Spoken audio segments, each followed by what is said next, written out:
आदाब, नमस्कार। मैं आपका दोस्त नौशाद हिंदुस्तानी। आइए आपको कुछ राजनीतिक मुद्दों की हलचल कराते हैं यूपी से लेकर बिहार तक। जी हाँ, उत्तर प्रदेश में एक दौर था जब एक पार्टी उभर कर आई थी, पीस पार्टी। डॉक्टर अय्यूब साहब के नेतृत्व में वो पार्टी बहुत अच्छा काम कर रही थी। 3-4 विधायक भी जीते और फिर उसके बाद उनके 3 विधायकों को तोड़ दिया जाता है। जी हाँ, और डॉक्टर अय्यूब साहब को झूठे केस में फंसा दिया जाता है। एक तरह से पार्टी ख़त्म हो जाती है। ठीक उसी बेसिक पर बिहार में ऑल इंडिया मजलिस असदुद्दीन ओवैसी के नेतृत्व में एक पार्टी जिसके 5 विधायक होते हैं और 4 विधायकों को तोड़ दिया जाता है। और नतीजा 2025 इलेक्शन में देख लीजिए वो पार्टी किस जगह पर है।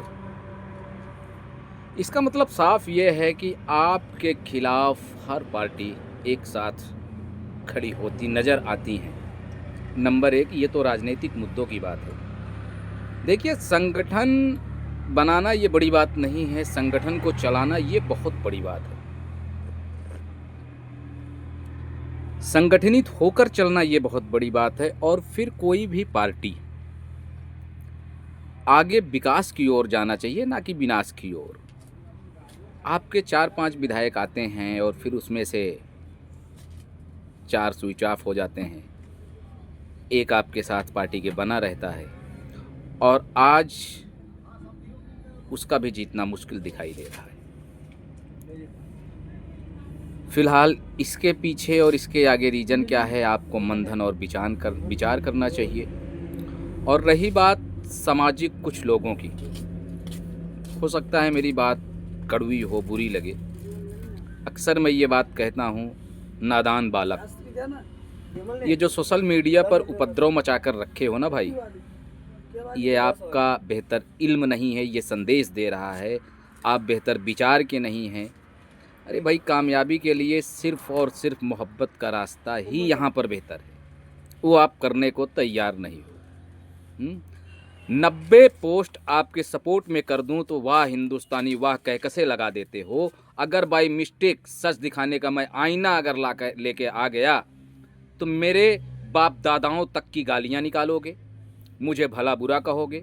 अरे भाई, खुद के अंदर तो झांक के देख मेरे यार, माहौल बदल जाएगा। हाँ, शेर आया ये बड़े बड़े दहाड़े मारते हो और तुम्हें चौराहे पर खड़ा कर दिया जाए तो तुम बिल्ली की आवाज़ निकालोगे। कसम खाकर कह रहा हूँ, तुम बिल्ली की आवाज़ निकालोगे। तुम्हारी बदतमीजियाँ ही तुम्हें आज पीछे की ओर खींच रही हैं। कब सुधरोगे यार, कब संभलोगे? अबे, क़यादत यूं ही नहीं बन जाती, कुर्बानियाँ देनी पड़ती है। कितनी कुर्बानियाँ तुम लोगों ने दिया है देश के लिए, समाज के लिए। बस बड़ी बड़ी बातें करोगे यार। अरे भाई, सच्चे मन से शांति मूड में बैठकर सोचो, विचार करो कि आज मैं बैक फुट पर क्यों जा रहा हूँ। मुझे तो आगे जाना चाहिए ना। उत्तर प्रदेश में नतीजा देखिए। इसके वजह चमन्नी छाप सोशल मीडिया के कुछ बदतमीज लोग हैं और ये कंटिन्यू होता रहेगा। तुम लोग पार्टी को बर्बाद कर दोगे।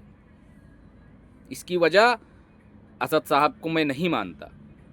इसकी वजह आपके असद साहब के साथ जो जुड़े हुए हैं कुछ लोग, उनकी तो बदतमीजियाँ हाय अल्लाह गजब करते हैं भाई, गजब। तुम हमें जोड़ने की कोशिश करते हो और फिर हमें दरी बिछाने वाला इल्ज़ाम लगा देते हो। अबे, 15 साल तुम कहाँ थे यूपी में? किसको वोट करते थे बताओ ना। या थोड़ा सा और पीछे चले जाओ, 25-30 साल तुम किसके साथ खड़े थे भाई? सोचिए ना आप। आज आपके पास जब मौका आया मुझे जोड़ने का, आवाम को जोड़ने का, तो तुम तरह तरह की बातें करोगे यार। अरे भाई, कोई मेरे गांव का है, हाँ, मैं उससे दुआ सलाम कर लिया, उसके सपोर्ट में कुछ लिखा, बस मैं कांग्रेसी हो गया। कोई मेरा दोस्त है, मेरे मुश्किल घड़ी में काम आया था, वो सपा का है, कांग्रेस का है, मायने नहीं रखता भैया। तुम लोगों को समझा पाना बहुत मुश्किल बात है।